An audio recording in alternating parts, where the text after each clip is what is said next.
addunyaa kanarraa of caalaa maazirii kiyyan jaaladha waaqayyo umurii dheeraa jedhaaf anaa kennu. Himaa shunkurtii kan itti baay'ee normaali.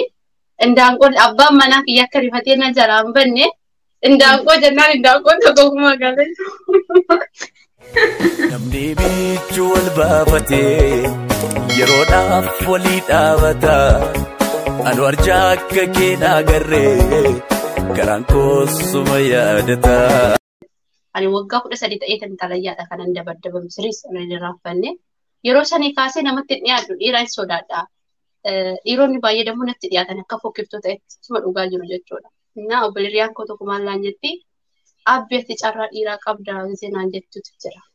Kuni kennaa waaqayyooti malee bareedaniidhaaf barataniidhaaf siriis waan argee fi eegan jabaadhee dhufe nama yeroo baay'ee naa bilbilu natti dubbatu wayiitu jira. Yeroo dheeraadha. Yeroo san keessatti nama saniif dantaa hin qabu ture. Jaalalli na qabee hiikkasa wallaalee bakka hin jedhetti jechuudha. Siif ima sii baasuudhaaf. Booddee namni sun eega badee booddee deebisee yaaduu jammaru. Jalqaba jaalala jaaladheen ture nama kana maaf hin yaade jedhee yeroo gaaffii of gaafadheetu jira. Jaalalli na qabee hiikkasa wallaalee waan hin jedheefi wanta harkaa qabanii amma maalitti lakkaawwamaa jedhanii. Kanaaf xiqqoo ishii iddoo sun qalbiin na bittee jirte waan taateef achirra dhaabbadhee tan jedha. Yookiin fasiif akkasii ta'u fakkeenya sii fudhadha. Okay, ani garuu namoota qaamaan dhufee maqaansa jaalalaa ta'u jaalalli yoo qaamaan deematee na qabee waan jetteef iddoon itti si qabe sana baruu barbaade garuu amma nu ibsiteerta waan ta'eef wanta biraa waan hin jedhu hin qabu. Akkasuma gaaffii gara dhumaatti jechuudha. Mudannoo kee keessaa tokko nuuf qooduu dandeessaa? Sabnillee akka itti bohaaruu akkasumallee kan barnoota mudannoo hin qabu. Mudannoo hin qabu dhugaa dubbachuudha. Mudannoo biyya Arabaallee akka shamarranii akkas jedheen mudannoo hin qabu. Kanaan dura peestaala darzanaan hangate jedhee jira. Mudannoo sana hin irraanfadhu garuu mudannoo jedhamee kan himamu miti. Samoona kana mudannoo ayyaana kana keessatti ta'e sinitti himame dhugaa dubbachuudha. Ramadaana keessa. Ramadaana keessa guyyaa lama na mudate mudannoon irriba wajjin ol qabate baay'ee kana irra funture. Jalqabas irriba baay'ee irrahu sa'aatii 3 irrahu dhuguma dubbachuudhaaf ganama barii natti fakkaate. Galgala naannoo sa'aatii 3tti irrabe sa'aatii 3 jechuun 9 akka biyya kanaatti gara biyya keenyaatti sa'aatii 10tti rafeetanii sa'aatii meeqattan irriba keessaa bilin jedhee kan yoo jettee guyyaa keessa sa'aatii 6 yoo millee kana hin dagan. Homaaf hin beektu. Narri fadhee jette dhugaa ani mudannoo maalan jedhe sayyuu kifiliin koo baay'ee dukkanaadha. Guyyaa keessa sa'aatii 6 jarri koos akkuma kiyya barii lafa waan ta'eef rafanii jiran. Guyyaa isaa waan ta'e hin dagadhu dhuguma dubbachuudhaaf haalli aduudha. Gibbiin keenya bal'aadha. Saddawurratti baay'ee nama dhibaa. Irriba keessaa binin jedhee yoo ka'u ganaa waan hin bariinetti fakkaatee deebi'achiisa. Guyyaa keessaatii asitti kan manni koo dukkana kiraa ta'e ol ka'e ganaa halkan hin bariine sababni isaa sa'aatii takka waan rafisitti natti fakkaanne biyyan sa'aatii 4 rafeetan jira jechuudha. Ol ka'een deebi'ee rafee daqiiqaa 10 booda ofirraa irriba kiyya agadhee yoo ka'e gadi bu'u haalli jallisaa aduu. Gibbi akkatti xaragu nan wallaalee mana akkatti dhacadhu nan wallaalee alsiiniitiin koo ka'aa jirti. Yoomillee hin dagadhu kun mudannoo ramadaaniiti. Guyyaa sanii dhiiguma na dhaabbateen jedha. Mudannoo nani qaba jedhu ramadaan keessatti biyya Arabaa mana madaamii keessa ta'anii sa'aatii 6 irriba ka'uudha. Irribaa ka'uu jechuun maal jechuudha? Leenatti mudannoon kun daganni kana barreeffadheen kaawwadha. Niitiin kun natti kaatee maal taatee naan jettu mataan dhukkubaan jedheen. Soban ittiin jalaa ba'u soba jechuudha. Waan sana niitiin kiyya dheekkamtu waan ta'e amma fi waan balleesse dubbachuudhaan kan isheen hin callisti hin dubbattu ammas si dhukkuba yoo ta'e kiniinii liqimsi bakka naan jette taa'e jechuudha hojiitu jira oduu mataan dhukkuba duban daaddisu asii fachiin asadda'ee nyaata hojjenne jechuudha mudannoo ni qabu ramadaan keessa kan haati jaatti darbaate innaa galatoom isaa roobda. Guyyaa keessa sa'aatii 6 kaatee jara gabuu bulchuuf yookiis immoo kanuu soomaratti immoo adagaatti fiduuf turte jechuudha. Hirriba jaalatta sammaa nuun beeka beektaa yeroo baay'ee jechuudha. Hirraftadhanii alarmiitu yuuduu fakkeenyaaf miila godhatee dhufee deemee faasikaasaaadhaan yeroo ati ganama raftanuu asumarraan si naama. Hirriba kana garuu dhiisisin fayyadu. Furdoo dhattee miti silattu ati. Ani furdoodhaa itti barraan daa'imummaatti furdoo waan ta'eef ammallee qannastee taa'e furdoo manatti fakkaata. Asirratti kaameraa xiqqeessitee iddoo furdinaa kanatti maazarii maallaan jeessitte fakkaate gara biyya arabaa kan dhufeen qannase garuu kan jalqaba ijoollummaatti kanan qabu kanan qabu tokko miti garaagarummaa qaba biyya arabaatti eegan dhufee qannasedha garuu wanti qaama koo natti tolu fuulli kun qannasu saaroo amma feemaanuu qanne amma feemaan rakkanne saanee sanuma jijjiirramu iddoo kanatti natti tola iddoo foonii kanatti dhiisis dubbachuu dhiisu wayya. Na as mudannoo har'aa waa tokko ni baratu maaliif Ramadaana kana keessa ijoollee hedduudhallee kan miidhamu jechuudha maaliif dhaabiidha nyaanillee amma kanatti jechuudha Ramadaanni maal akka ta'e iyyuu hin beeku ijoollee akkasumas mana boleewwan keenya yookiis immoo mana musliimaa hojjetan irraa kan hafe ani homaa Ramadaanni maal akka ta'e abadan guyyaa tokko isa argee hin beeku maal akka ta'e iyyuu hin beeku garuu namoonni yeroo hedduu ni haasa'u jechuudha sooshaal miidiyaa kanattis ta'e namoonni walitti dhufeenya qabnu hojiin akkas nu godhee akkasitti dadhabee akkas dikoo ta'ee akkasan ta'e yeroo isaan jedhan na dhagaa jechuudha. Achirraa badhee akka haalli ulfaataa ta'e illee nan hubadha jechuudha akka nama tokkotti jechuudha. Akkasii immoo akka nama tokkotti hojjetaati kanatti ooltee ni dadhabdaa dhagni kee immoo hin burkutaa jechuudha. Maaliif guyyaa tokko qofa hojjeta osoo hin taane ji'a tokko guutuudha kan hojjettu kaleessa hojjetaa har'as hojjetaa kaleessa hojjetaa har'as hojjetaa waan ta'eef ni bututtallee hirriftallee jechuudha sirrii mana jechuudha. Dhagni kee bututee achuma irra si fudhatee deemuu ni dandeessa. Mudannoo hedduu kan qaban ijoollee hedduu qaama isaa irra yeroo isaan milikkita garaagaraa yookiis immoo miidhamni illee yeroo irra ga'u keessattuu namoonni kalee qaban fa'aa yeroo isaan baay'ee dhukkubsatu keessattuu yeroo Ramadaana kanaa jechuudha. Innaa kanaafiyyuu mudannoon kee si qofa osoo hin taane namoota hedduu kan akka keellee hedduu isaanii kan mudate jiraachuu ni danda'a. Namoonni asirraallee barnoota ni qabu jechuudha. Asirratti illee yeroo Ramadaana keessa eeggachuun baay'ee barbaachisaadha. Hirribni mataa isaatiin dhiibbaa guddaa qaba. Namni hirribni fakkeenya Ramadaan seenee torbee isaatti kanan akkas ta'e. Aga torbee tokko nan ka'a ture barii garuu booddee nan dadhabe. Kan na ajaa'ibe mudannoo isaa qofa odoo hin taane ganaan bariine jedhee deebi'ee rafuun koo baay'ee na dinqaadha yoo taa'ee ilaalu. Guyyaa keessa kan ta'e ganaan bariine. Kanaaf Ramadaan baay'ee ulfaata. Anillee mana musliimaan turre haaraadha mana musliima kanaaf haa ta'u in ulfaata. Kotota baay'atanii dhugaa dubbachuudhaaf saaroo sitti hin qabin mana musliimaa. Buleeyyaa koo musliimaa sin jaalladha. Garuu kotota baay'ata. Qodaa baay'ata akka mana kana keessa ta'e qodaa haaraa jijjiiranii siniina irratti dhugaa borutti dhugamu kanaara. Garuu namni namuma sana waan ji'a kana baay'ee kana yoo isaan qaban akka burcuqqoo hin kufiin jettee hanqaba qabdee qabdin jiru akkas biyya keenyatti burcuqqoodha kan eeggatan. Isaan immoo ji'a kana baay'ee eeggatan. Qaama uffata wanta ni baradhe keessa ji'a Ramadaana keessa kana uffata jalqabu waggaa san uffatan akka nu uffanne nu bada. Sababni isaa gimmaasha gatanii aaraa bitatan. Kan uumaa hin qabne kan dhugaa rabbi dubbachuudhaaf amma mana kana keessatti jarri kiyyaa Araboota miti. Araboota miti garuu Araboota ta'anii Araboota biraa warra kaatii ka'anii dhufanidha. Uumaa hin qaban birrii liqaadhaan uffata gizee bitatantu jira. Ani kana argee jira asumatti. Mucaan ishee qabeenya hin qabu garuu uffata geeddara ji'a kana keessa bitu birrii liqeeffateeti kan bitu. Maalidha kuni? Ji'a Ramadaan kana ammam kam akka gatii isaan kaffalan agarsiisa. Waa biraatii miti. Kanaaf hundumaaf iyyuu oolaa bulaa siniin jedhaan akka goote garuu Ramadaan baay'ee ulfaata. Yaa maaliif biyya keenya keessattis akkasuma ni ulfaata isaa garuu hangas mara hin beeku maaliif jiin suni ji'a kabajamaadha si akkasumallee fakkeenyaaf amma akkuma kiristaanonni fakkeenyaaf ji'oota lama kan inni qabu jechuudha. Isaanillee akkuma ji'a sana waan ta'eef ji'a sana gidduutti immoo dirqama isaanii of eeguudhas. Namni illee hin gammada bara haaraa yeroo ayyaanota akkam gammadu fakkeenya namni kamiyyuu ni gammada miti akkasuma ji'a sana keessa garuu akkasitti natti fakkaatan garuu hin beeku.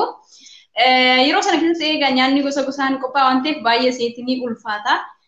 Hanga biyya abbaa keessa itti galtanitti namoota akkuma kana mana obboleewwan keenya musliimaa akkasummaa mana musliimaa jirtanii humnaa fi jajjabina dandeettii isiniif kennu. Sunis ji'a tokko guutuu ni damdamattu.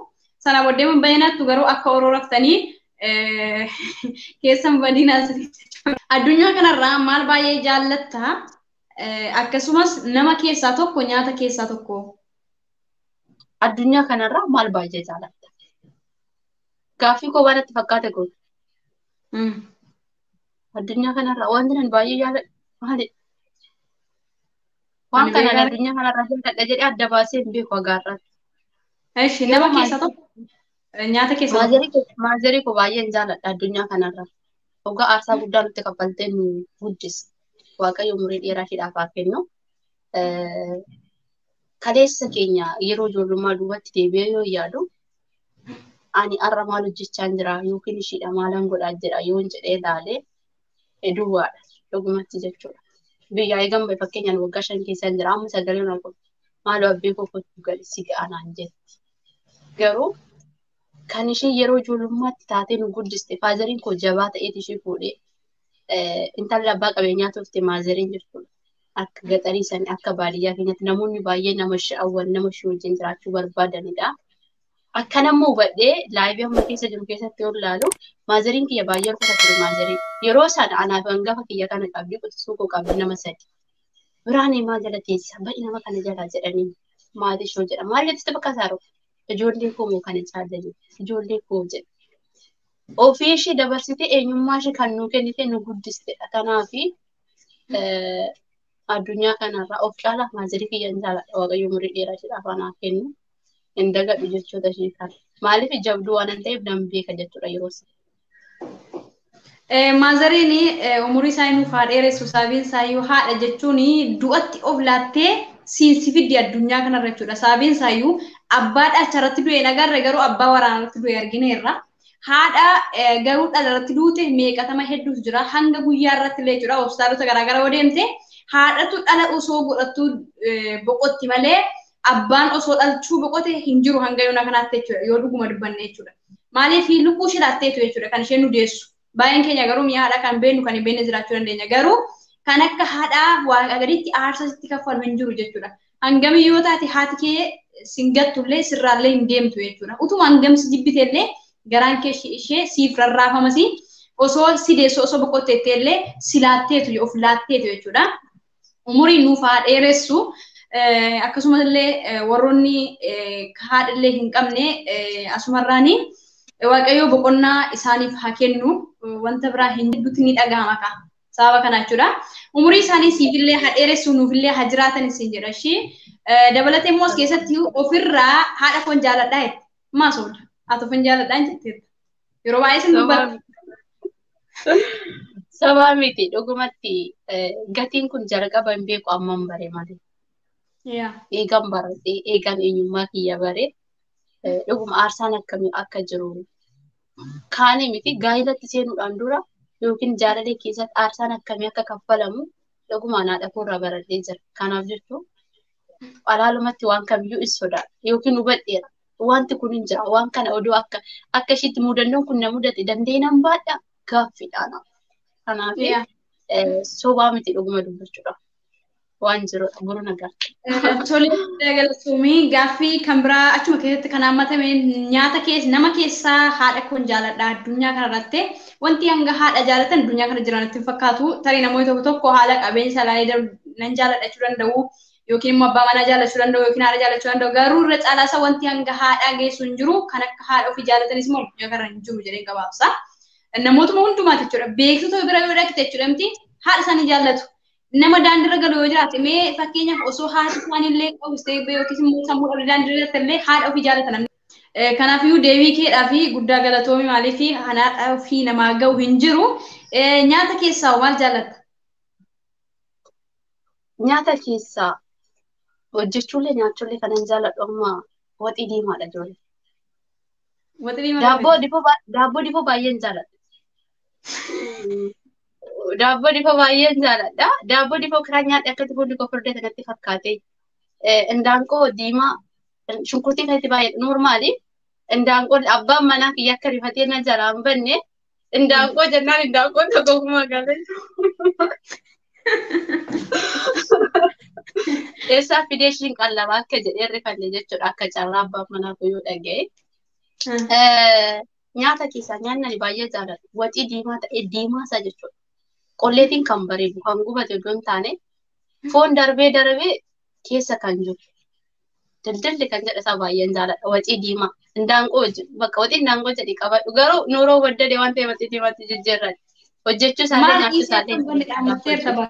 Dingata wada gajiraatti asillee obboleessa kiyya dhiistee hin badiini. Asumarraani nuura wadda dheerattee himatteetti. Haa ta'u malee daabboo itti namoonni hedduun daabboo jaallannaa asi daabboo jaalladha. Waan sa warshaa daabbootu biyya kee keessatti daabboo nyaadhaa jedheera Dr. Abiy. Sababa sanaaf daabboo jaalattee duruma hundi jaalata. Lakki ani daabboo akkatti duwwaasa shaayiidhaan nyaachuun jaalladhu. Daabboo waxii diimaadhaan nyaachuun jaalladhu. Yookiin waxii amma fakkeenya ayyaana irratti namni kamillee daabboo biddeen waxiin daanqoo biddeen yoo naa kenne ka'een daabboo barbaacha deema. Waliin nyaachuun natti tola. Ammallee yoo ta'e sana malee daabboo kobaasa adda baasee jaalladhu. Waxii diimaa wajjin nyaachuun jaalladha malee. Kuni fedhii koota natti fakkaate beekama. Akkatti jaalladha. Daabboo kobaasaa baay'ee nyaadhu garuu waxii diimaa wajjin muraa lama nyaadha doossobii. Okay, waxii diimaa daabboodhaan yookiis immoo daabboo waxii diimaatiin nyaachuu hedduu jaalladha jetteerti Orooni. Asumarraan immoo dhaamsaan isiniif dhaamu jechuudha. Namoonni Oroo affeertanis ta'e kootu guyyaa ayyaanattanii. Guyyaa ayyaanatti waxii diimaa yoo qopheessitanii daabboo akka mana keessa hin namne sababiinsa daabboo wajjin malee hin nyaadhu jettee jirti. Soddaan yookiis immoo jaalleen ishee kana zara jettee si dhaggeessu yoo ta'e viidiyoo kana guyyaa biraa dhaggeeffattu nuuma wadda dheerattee dhiistee hin badiini. Guyyuma ayyaanatti akka takka yookiis immoo darbee yoo qammasis ta'u gahaadha. Akkasuma garuu daabboo muuzii wajjin jedheera Dr. Abiy. Kanaaf isheen immoo waxii diimaa wajjin si nyaadhaa sin jetteetti waan ta'eef dirqama kee daabboolee akka qopheessu sin hin jedha. Gaaffii deebii keenya guyyaarraa kanumatti raawwateera jechuudha. Dhaamsaa fi ergaa akkasumas immoo yuutuuberoota Oromoo ijoollee amma lafaa ol dhufanii fi warroota amma jiranii fi ergaa ta'a isaan barbaachisa isaan fayyada jettu tokko dabarsuu dandeessa carraan siif kenna. Ani ijoollee yuutuubara hundaaf ergaa dabarsuudhaaf dandeettii hin qabu. Dhugaa dubbanna yoo ta'e baay'ee isaanii kan hubatanii dandeettii guddaa kan qabanii waan addaa kan hojjetan baay'ee isaaniitu jiranii. Ijoolleen keenya immoo gara yuutuubii chaanaalaa baay'ee isaanii dhufaa jiranii baga nagaan dhuftan dhugumaanii akkuma dhufuun baay'ate ani wal biraa dhaabbannu hin jedhamu. Sababni isaa aadaa godhannee jira akka ijoollee Oromootti. Rifattanii duubatti hin deebi'ina baay'een keessa. Wanta baay'eetu jira. Jechootaan nama tuquutu jira. Gaafatanii dhabuun illee hin jira. An ofii kiyya na mudatee jira waan ta'eef waan kamirratti waan dhuftan tokko adda baasaa beekaa. Abdiin dhabiina. Har'a yoon dhabe boruu nan argadha. Har'a yoon milkaa'uu baadhe boruu nan milkaa'a. Yaadni jedhu keessa keenya hunduma keenya keessa jiraachuu danda'a. Chaanalli keenya guddachuu dide jennee gara garaatti kan tattaafannu ni jira. Sheeriidhaaf kan kaanu abaluu sheerii naa godhi abaluu akkas godhi. Akkan odoo hin taane qooda koo kan ta'e qooduma kooti. Har'a yoon milkaa'uu baadhe boruu nan milkaa'a. Yaada jennu kana yoo qabaanne boru nama keenya ga'u hin jiru. Namatti yeroo maaltu jira asitti an akka kootti mataa kiyyaatti yoon dubbadhu dhugumaan ijoollee yuutuubara keessa baay'een akkana qabaniiru nama baay'ee saabdadheera. Yoo adeemtan hojii hojjetan keessatti of mataa keessan danda'a hojjedha kan of ga'e hin jiru. Kuftanillee kaatanillee akkuma dhuftan ofitti haa tolu haa badu. Jecha namaatiif gurra hin kennina jabaadha hojjedha. Wal biraa dhaabbannu durillee hin jenna jechaan odoo hin taane gochaadhaan waan goon tokko dammoo yoo raawwanne namatti tola. Ijoolleen haaraa dhufan baay'ee namatti tolanii jajjabootadha. Ammallee akkanumatti nutti fufaa yaada jedhuun qabaani. Olii galatti ijoolleen jalqabaa aga dhumaa na wajjin turtan. Dhugaa ani gatii ani amma yuutuubii kanarraa qarshii guddaan argadhaa yookiin argachaa hin jira miti. Garuu waa baay'een baradha yuutuubii kana dhufu irratti. Jalqaba warri na wajjin turtan chaanaala kanaan kan na beektan kan nan beekne har'a akkan ga'u warri na gargaartanii guddaa galatoomaa siniin jedha ani hedduu sin galateeffadha. Har'a yoon kufe boruu nan kaa yaada jedhu abdii nan qaba siniif akkasumas abdii qabaadha siniin jedha. Saaro carraa kana naalachuu keessatti illee guddaa galatoomi.